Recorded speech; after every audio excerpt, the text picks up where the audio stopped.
तो चलिए अब हम लोग अगला पॉइंट शुरू करते हैं और वो है हमारा equation of a plane perpendicular to a given vector and passing through a given point. मतलब एक प्लेन जो है उसका इक्वेशन लिखना है जो क्या हो रहा है, एक वेक्टर के परपेंडिकुलर है और साथ ही साथ एक पॉइंट से पास कर रहा है। तो हम बताए थे कि इसमें भी हमारा प्लेन फिक्स हो जाता है, यूनिक हो जाता है ना। जैसे कि मान लीजिए आपका ये प्लेन है और ये प्लेन की अगर नॉर्मल डायरेक्शन दे दिया जाए परपेंडिकुलर, और साथ ही साथ ये मान लीजिए परपेंडिकुलर है, अंदर बाहर की तरफ है, ये बीच में मान लीजिए, तो इसको अंदर बाहर किया जा सकता है ये घसका के आगे पीछे। लेकिन अगर ये प्लेन पर पॉइंट दे दिया जाए एक ठो कहीं भी, तो उसका लोकेशन फिक्स हो जाएगा। ये परपेंडिकुलर है तो ये तिरछा हो नहीं सकता है, तो तिरछा हो नहीं सकता है तो वो प्लेन फिक्स हो जाएगा। तो ये बात, एक और बात समझिए कि अगर कोई नॉर्मल वेक्टर हमारा इस प्लेन के परपेंडिकुलर है, तो इस प्लेन पे लाई करने वाला कोई भी लाइन, इस प्लेन पे लाई करने वाला कोई भी लाइन क्या होगा हमारा, उस प्लेन के नॉर्मल के परपेंडिकुलर होगा। सुनिएगा हम जो बोल रहे हैं, अगर कोई वेक्टर अगर हमारा परपेंडिकुलर है किसी प्लेन के, तो उस प्लेन में लाई करने वाला कोई भी लाइन हो, उस हर एक लाइन से क्या होगा मेरा प्लेन परपेंडिकुलर। ये बात समझ में आती है? बोलिए, आप लोग का आवाज़ नहीं आ रहा है, प्लीज़ थोड़ा तेज़ बोलिए। हाँ ठीक है। तो अब देखिए यहाँ पे, अब जो है ज़रा सोचो कि मान लीजिए तुम्हारा एक प्लेन था, ये मान ले कि ये एक प्लेन है हमारा, इस पे हमको एक पॉइंट दिया हुआ है। ये प्लेन है और इस पे हमको एक पॉइंट दिया हुआ होगा कहीं भी, मान लीजिए कि x1 y1 z1 है ना। और इसके परपेंडिकुलर, ये प्लेन के परपेंडिकुलर एक नॉर्मल हमको दिया रहेगा। मान लो कि वो n वेक्टर है, n कैप या n वेक्टर है। मान लो कि उसका डायरेक्शन, मतलब वेक्टर जो है वो a1 i कैप है प्लस b1 j कैप है और प्लस c1 k कैप है। n वेक्टर क्या है हमारा, a1 i cap plus b1 j cap plus c1 k cap. अब ज़रा आप हमें बताओ कि ये जो नॉर्मल वेक्टर है, ये नॉर्मल वेक्टर मान लेते हैं, ये नॉर्मल अगर वेक्टर है तो ये कहीं भी इस प्लेन में कहीं भी अगर हम बोलेंगे तो सबका डायरेक्शन जो होगा वो इसी के डायरेक्शन के रेशियो के बराबर होगा, मतलब प्रोपोर्शनल होगा। ये बात आपको समझ में आना चाहिए कि अगर एक बार प्लेन का नॉर्मल दे दिया तो उस प्लेन का हर एक नॉर्मल का डायरेक्शन रेशियोज उसी डायरेक्शन रेशियोज के बराबर हो सकता है, क्योंकि एक दूसरे के सब प्रोपोर्शनल होंगे, और प्रोपोर्शनल होंगे तो किसी को बोल लीजिए कोई दिक्कत नहीं है। तो ज़रा सोचो कि ये प्लेन तो भैया इन्फाइनाइटली बढ़ रहा है, तो हम जो है क्या कर लेते हैं कि हमारा जो प्लेन दिया हुआ है इस तरह से, उसमें जो हमारा कहीं भी पॉइंट दिया हुआ था उसी पे हम नॉर्मल वेक्टर मान लेते हैं, वही पॉइंट पे मान लेते हैं जहाँ पे हमको दिया हुआ है x1 y1 z1, यहीं पे मान लेते हैं। और ये वेक्टर का डायरेक्शन कोसाइन अगर पूछे नॉर्मल का तो वो a1 b1 c1 है। और यहाँ पे हम क्या करेंगे कि कोई जनरल पॉइंट लेंगे x, y, z।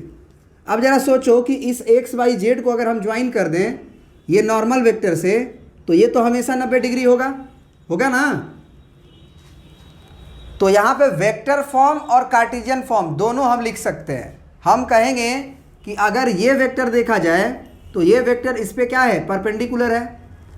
अब ज़रा बताओ कि अगर हमको ये पॉइंट मालूम है, ये पॉइंट मालूम है, तो हम बोले कि मान लो ये P है, ये N है, तो हम तुमसे पूछें कि Pn वेक्टर जो है या NP वेक्टर जो है, NP वेक्टर वो N वेक्टर के क्या है, हमारा परपेंडिकुलर है कि नहीं है। तो इसलिए हम NP डॉट एन वेक्टर करेंगे तो जीरो आएगा, N P dot N vector करेंगे तो जीरो आएगा। ये बात समझ में आ रहा है कि नहीं आ रहा है? तो ये है, ये P कहीं भी रहे इस प्लेन में, यहाँ भी रहेगा, उसके लिए भी ये 90 डिग्री ही होगा, यहाँ भी रहेगा 90 डिग्री ही होगा। जैसे ही प्लेन के बाहर जाओगे तब नहीं होगा ऐसा, प्लेन के बाहर जाओगे तो नहीं होगा ऐसा। सोच के देख लो, जैसे ही तुम अगर मान लो कोई प्लेन, हम यही प्लेन लिए हैं, डायरेक्ट समझ लोगे तो चीज़ें भूल जाएगी। ये प्लेन है, अब इस पर हमको नॉर्मल दिया हुआ था ये, अब प्लेन के हम ऊपर कर लिए मान लो पॉइंट ऊपर, तो फिर ये प्लेन को सेटिस्फाई नहीं करेगा। अगर यहाँ पॉइंट ले लिए हैं एक्स वाई जेड, तो यहाँ वाला जो पॉइंट है उसको अगर हम नॉर्मल के एंड पॉइंट से जोड़े तो ये कोई ना कोई एंगल ना बना लेगा नॉर्मल से। नहीं समझे बात को? देखो ये मान लो तुम्हारा नॉर्मल है, ये नॉर्मल है, अब हम पॉइंट थोड़ा सा ऊपर ले लिए हैं एक्स वाई जेड, तो इसको अगर यहाँ से ज्वाइन करेंगे तो ये 90 डिग्री बनाएगा कि कुछ ना कुछ एंगल बना लेगा, कुछ ना कुछ एंगल बना लेगा ना, 90 डिग्री तो नहीं बनाएगा। तो इसका मतलब 90 डिग्री केवल वही बनाएगा जो इस प्लेन में लाई करने वाला पॉइंट होगा। ये प्लेन में जब कोई भी लाइन होगा उसको ज्वाइन करेंगे एक्स वाई जेड वाला, X Y Z X Y Z X Y Z, कोई भी वो परपेंडिकुलर होगा, लेकिन प्लेन के बाहर होंगे तो वो परपेंडिकुलर नहीं होगा। इसका मतलब ये यूनिकली डिटरमाइंड हो रहा है। तो इस तरह से हम कह सकते हैं कि इस प्लेन का इक्वेशन एन पी वेक्टर और डॉट एन वेक्टर बराबर जीरो है। तो वेक्टर फॉर्म में तो ये लिख दिए, तो वेक्टर फॉर्म में अगर ये लिख दिए तो एन पी वेक्टर क्या होगा, पी वेक्टर में से एन वेक्टर घटाना होगा, तो x minus x one i cap, फिर y minus Y one j cap, plus z minus Z one k cap. ये हुआ हमारा एनपी वेक्टर। समझ में आ रहा है ना? डॉट एन वेक्टर मतलब एन वेक्टर में क्या था, a1 आई कैप प्लस b1 जे कैप प्लस c1 के कैप, ये बराबर जीरो होगा। तो वेक्टर फॉर्म में यही इक्वेशन हो गया तुम्हारा। अगर इसको कार्टेशियन फॉर्म में तोड़ना चाहते हो तुम, तो तुम क्या लिखोगे, डॉट प्रोडक्ट कैसे लिया जाता है, आई कंपोनेंट का इधर वाले आई कंपोनेंट से मल्टीप्लाई, जे वाले का जे के साथ और के वाले का के साथ। तो इसमें आ जाएगा x minus x one into a plus y minus Y one into b, क्योंकि वो y कंपोनेंट में गुना होगा, और जेड माइनस जेड वन जो है वो c1 के में होगा, तो plus c1 into Z minus Z one और बराबर जीरो। तो ये जो इक्वेशन आया है यही तुम्हारा प्लेन का कार्टेशियन इक्वेशन है। ये क्या है हमारा, equation of plane in Cartesian form, in Cartesian form. याद रहेगा तुम्हें? बोलो। तो कैसे याद रखेंगे, देखो प्लेन का इक्वेशन कैसे याद रखते हैं। अगर कोई पॉइंट x1 y1 z1 दिया है और अगर नॉर्मल वेक्टर दिया हुआ है, तो तुम क्या करना कि अपने मन से उस प्लेन पे कहीं भी एक्स वाई जेड पॉइंट ले लेना। एक्स वाई जेड से अगर हम उस पॉइंट को, गिवन पॉइंट जो कि प्लेन पे दिया था x1 y1 z1, उसको ज्वाइन करेंगे, अब वो नॉर्मल वेक्टर के परपेंडिकुलर होगा, तो ये वेक्टर और ये वेक्टर का डॉट प्रोडक्ट जीरो। तो इसलिए x माइनस एक्स वन का a के साथ multiply, y minus Y one का b के साथ multiply, z minus Z one का c के साथ मल्टीप्लाई बराबर जीरो। यही हो गया equation of plane. Vector form में लिखो तो इसको लिखोगे, this is vector equation of plane. ये जो है हमारा क्या है, वेक्टर इक्वेशन ऑफ प्लेन। तो ये याद रहेगा तुम्हें कि भूल जाओगे? याद रहेगा ना? चलो तो अब इस पे बेस्ड क्वेश्चन बना लेते हैं हम लोग। अच्छा, और थोड़ा सा सिंप्लीफाई करके रिजल्ट अगर लिखना चाहो तो क्या होगा जरा बताओ। x1 y1 z1 तो गिवन पॉइंट है ना, उस प्लेन पे दिया हुआ होगा ना, तो अगर हम बोले हैं कि a x b y c z, एक साथ कर लेते हैं, a x plus b y plus c z कर लेते हैं, फिर आएगा तुम्हारा minus a x one minus b y one minus c z one बराबर 0 होगा। तो जनरली हम लोग a x plus b y plus c z और ये पूरी क्वांटिटी को हम लोग क्या बोल देते हैं एक्चुअल में, अगर बराबर के उधर भेजोगे तो ये a x one plus b y one plus c z one होगा, तो इसको हम लोग डी बोल देते हैं, डी। ये एक बात बताना, क्या ये परपेंडिकुलर डिस्टेंस फ्रॉम ओरिजिन होगा डी? नहीं होगा। कब होगा? ओरिजिन से परपेंडिकुलर डिस्टेंस कब माना जाएगा? जब ये ए बी सी जो दिए हुए हैं, ये जो ए बी सी दिए गए हैं वो डायरेक्शन कोसाइन अगर बन जाएगा तब ओरिजिन से परपेंडिकुलर डिस्टेंस कहलाएगा। कल पढ़े थे हम लोग L X plus M Y plus N Z बराबर डी। तो ये डायरेक्शन कोसाइन होगा तब जो है आरएचएस परपेंडिकुलर डिस्टेंस कहलाएगा। तो ये एक चीज़ याद रखना कि a x plus b y plus c z plus a x one plus b y one plus c z one भी इक्वेशन होता है, चाहे ये भी होता है। लेकिन जनरली बच्चे जो है ये याद करते हैं क्योंकि ये ज़्यादा इजी रहता है, कन्फ्यूज़न नहीं रहता है।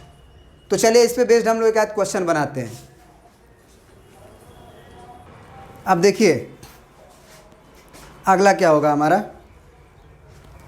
कह रहा कि find the vector and Cartesian equation of the plane which passing through the point 5 2 minus 4 and perpendicular to the line with direction ratio 2 3 minus 1। मतलब हमको एक ऐसे प्लेन का इक्वेशन लिखना है जहाँ पे क्या एक पॉइंट है हमारा, तो एक पॉइंट है हमारा 5 2 -4। फिगर हम जरूर हमेशा बनाएंगे। देखो अगर तुम फिगर नहीं बनाओगे हमेशा तो समझ लेना कि एग्ज़ाम में तुम्हारी गलती हो जाएगी तुमसे, ठीक ना। इस बात को ध्यान में रखोगे कि हमेशा फिगर जो है ज़रूर बनाओगे। अब ये हो गया। अब देखो इस पॉइंट से पास कर रहा है, तो अगर इस पॉइंट से पास कर रहा है प्लेन, तो वो प्लेन ऐसे ऐसे घूम सकता है क्योंकि पॉइंट को एलोंग पॉइंट को रहने देगा और घूम सकता है।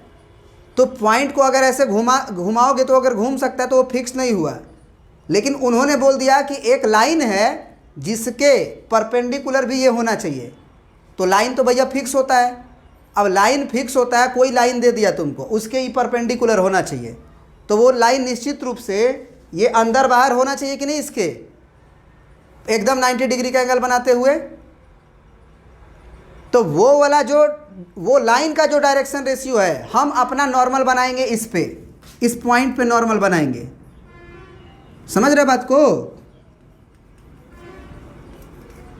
हम ये नॉर्मल बनाएंगे कुछ इस तरह से। तो ये भैया 90 डिग्री होगा इस प्लेन के ऊपर। तो प्लेन पे कहीं भी हम एक पॉइंट लेते हैं आर वेक्टर और ये मानते हैं ए वेक्टर और ये तो हमारा एन वेक्टर है ही। तो हम बोलते हैं ये कि आर माइनस ए वेक्टर और डॉट एन वेक्टर, अगर दो वेक्टर 90 डिग्री बना रहे हैं तो दोनों का डॉट प्रोडक्ट 0 होगा। अब ये आर वेक्टर कहीं भी प्लेन पे रहे, कहीं भी प्लेन पे रहे, वो अगर इससे ज्वाइन होगा तो उस नॉर्मल वेक्टर पे तो 90 डिग्री बनाएगा ही, क्योंकि प्लेन अपने हाथ में रख लो ना और पॉइंट उस पर ले लो प्लेन पे। अब उस पर एक नॉर्मल बना दिए। अब प्लेन के ऊपर कहीं भी पॉइंट तुम लोगे, उसको ज्वाइन करोगे तो ये नॉर्मल से तो 90 डिग्री बनाएगा ना। तो ये याद रहता है, ये याद रहता है। एक्चुअली एग्जाम में भूलते नहीं हो तुम। फार्मूला रटोगे कि R minus A vector dot N vector बराबर 0, तो भैया ए क्या होता था ये सब भूलेगा। लेकिन अगर ये कॉन्सेप्ट तुम्हारे दिमाग में चलता है कि दो वेक्टर अगर आपस में परपेंडिकुलर हो तो दोनों का डॉट प्रोडक्ट 0 होता है, और हमको ये प्लेन जो है वो ऐसा दिया है कि वो एक फिक्स पॉइंट से पास कर रहा था। मान लो हमारे हाथ में कोई प्लेन था, वो एक फिक्स पॉइंट से पास कर रहा था और साथ ही साथ इस पे ये एक लाइन के परपेंडिकुलर था। तो कोई भी लाइन दिया रहेगा वो उसके परपेंडिकुलर होना चाहिए। मान लो लाइन ऐसे दिया है, ऐसे ऐसे लाइन दिया है तो ये प्लेन कुछ ऐसे रहा होगा। लाइन ऐसे दिया है तो प्लेन ऐसे रहा होगा। लाइन ऐसे दिया है तो प्लेन ऐसे रहा होगा। मतलब ऐसे हो गया। अब ये लाइन के यहाँ पॉइंट हमको दे दिया मान लो कहीं भी यहाँ पे वो जो तुम्हारा 5 2 -4 दिया है, तो 5 2 -4 जो दिया है हम अपना नॉर्मल वेक्टर यहाँ पे खींचेंगे x1 y1 z1 पे, क्योंकि हमको मालूम है कि कोई भी परपेंडिकुलर का डायरेक्शन अगर दे दिया तो उसका भी डायरेक्शन रेशियो इसी के डायरेक्शन रेशियो के प्रोपोर्शनल होता है। तो ये लाइन का डायरेक्शन रेशियो और हमारे नॉर्मल का डायरेक्शन रेशियो तो भैया सेम होगा, मान लेंगे। साथ ही साथ इस प्लेन के ऊपर कहीं भी पॉइंट लोगे उसको अगर हम इस फिक्स पॉइंट 5 2 -4 से ज्वाइन करेंगे कहीं से भी, सब का सब 90 डिग्री बनाएगा। तो ये कॉन्सेप्ट यूज कर लेंगे कि two vectors are perpendicular then dot products of this is 0। तो यहाँ पे हम लिख देंगे आर वेक्टर और माइनस ए वेक्टर। तो आर माइनस ए जब करते हैं हम लोग तो ये वेक्टर आता है, अ डॉट एन वेक्टर, ये जो परपेंडिकुलर था वो बराबर 0। बस इतना से हमारा इक्वेशन ऑफ प्लेन लिखा गया। क्या कुछ याद करना पड़ा हमें? कुछ नहीं याद करना पड़ा। R vector minus A vector को क्या लिखोगे तुम? ए वेक्टर तुम्हारा यही है। अगर इसी पोजीशन वेक्टर में माने कोऑर्डिनेट में आई जे के तुम लगा दो तो वो पोजीशन वेक्टर हो जाता है। तो ये कितना हो जाएगा जी? 5i cap plus 2j cap minus 4k cap और डॉट एन वेक्टर का मतलब वो लाइन जिसके वो लाइन का डायरेक्शन रेशियो, क्योंकि वो लाइन हमारे प्लेन के परपेंडिकुलर था। तो ये हो जाएगा 2i cap plus 3j cap minus 1 का k कैप या माइनस k कैप और बराबर 0। ये बात सबको समझ में आया कि नहीं? आ गया? यही तुम्हारा वेक्टर इक्वेशन है। हाँ, और थोड़ा सिंप्लीफाई करना चाहो तो तुम जानते हो ना कि आर वेक्टर हमारा क्या होता है? एक्स आई कैप प्लस वाई जे कैप प्लस जेड के कैप, कोई जनरल पॉइंट होता है आर वेक्टर इस पे, तो एक्स वाई जेड से ही लेंगे। तो अगर इसमें से इसको घटाना है तो x माइनस 5 आई कैप और फिर प्लस यहाँ y छुपा हुआ होगा तो y माइनस 2 यानी कि y माइनस 2 जे कैप, फिर इसमें जेड के भी होगा तो जेड माइनस, ये देखो ये माइनस माइनस प्लस हो जाएगा। तो प्लस में हम क्या लिखेंगे? जेड प्लस 4 के कैप और इसका डॉट प्रोडक्ट किसके साथ? 2i प्लस 3j और माइनस के कैप बराबर 0। क्या ये इजी हुआ? बोलिए। बस याद हो गया भाई। अगर मान लो हम वेक्टर फॉर्म भूल गए, सुनना ध्यान से, अगर हम वेक्टर फॉर्म भूल गए, भूलना तो नहीं चाहिए लेकिन भूल गए, तो भी हम इसको कर सकते हैं। हमको अगर कार्टेशियन फॉर्म याद हो तब। कार्टेशियन फॉर्म में देखो पहले लिखेंगे उसके बाद हम आपको समझाएंगे। कार्टेशियन फॉर्म में बस क्या करना है, यही जो हमको आई कंपोनेंट जे कंपोनेंट के कंपोनेंट दिया है उसका दोनों का डॉट ले लो। जैसे ही डॉट लोगे आई जे के ख़त्म हो जाता है। तो जब डॉट लोगे तो कितना आएगा? x माइनस 5 इंटू 2 आएगा प्लस y माइनस 2 इंटू कितना 3 प्लस जेड प्लस 4 और इंटू माइनस 1 बराबर 0। इसको सिंप्लीफाई करके देखो तो कितना आ रहा है? जरा हमें बताओ, हम इसको मिटा सकते हैं ना? बोलो। ठीक है, इसको सिंप्लीफाई करके बताओ कितना आ रहा है। तो ये आएगा एक्चुअल में 2x, यहाँ से 3y, यहाँ से माइनस 1z यानी कि माइनस z, फिर आएगा देखो माइनस 10, फिर आएगा माइनस 6 और फिर आएगा यहाँ पे माइनस का 4, माइनस 4 बराबर 0। तो यहाँ से 2x plus 3y minus Z minus 10 6 16 और 4 20 ना, इक्वल टू 0। तो ये हमारा इक्वेशन आया। अब इस तरह से इक्वेशन हम नहीं याद किए थे, याद करो। हम तुमको कार्टेशियन फॉर्म में क्या बताए थे, कैसे याद करो? x minus x1 into a y minus Y one into b, z minus Z one into c बोले थे। तो उस तरह से याद रखोगे तो वो ज़्यादा बेहतर होता है। अगर हमारा इक्वेशन लिखना है प्लेन का, मतलब इक्वेशन ऑफ प्लेन लिख लो पहले एक बार नोट करके। Equation of plane passing through x1 y1 z1 and perpendicular to a, b, c। मतलब ये डायरेक्शन कोसाइन या डायरेक्शन रेशियो दिया होगा। देन इक्वेशन ऑफ प्लेन क्या लिखते हैं हम लोग, एकदम रट्टा मार लेना इसको। a into X minus x one plus B into Y minus Y one plus C into Z minus Z one और बराबर 0। तो जहाँ ए बी सी क्या होता है, प्लेन के नॉर्मल का direction ratio, X minus x one, Y minus Y one, Z minus Z one दुनिया का हर आदमी करना जानता है। तो उससे डायरेक्ट लिख लो। क्या लिखोगे जरा बता दो आप हमें। तुमको x1 y1 दिया गया है 5 2 -4। तो ए क्या दिया था जी, इसका डायरेक्शन रेशियो क्या दिया था, 2 3 -1 था ना, 2 3 -1 था। तो a into X minus x one, तो x माइनस एक्स वन जगह पे x माइनस 5 होगा, plus b into Y minus Y one, तो y1 के जगह पे 2 होगा, प्लस c, तो c खुद -1 है, और फिर z माइनस जेड वन, तो +4 हो जाएगा बराबर 0। अब गुना कर लो तो ये 2x, ये 3y और ये -z, ये -10, ये -6 और ये -4। क्या वही इक्वेशन आया, बोलो याद रहेगा,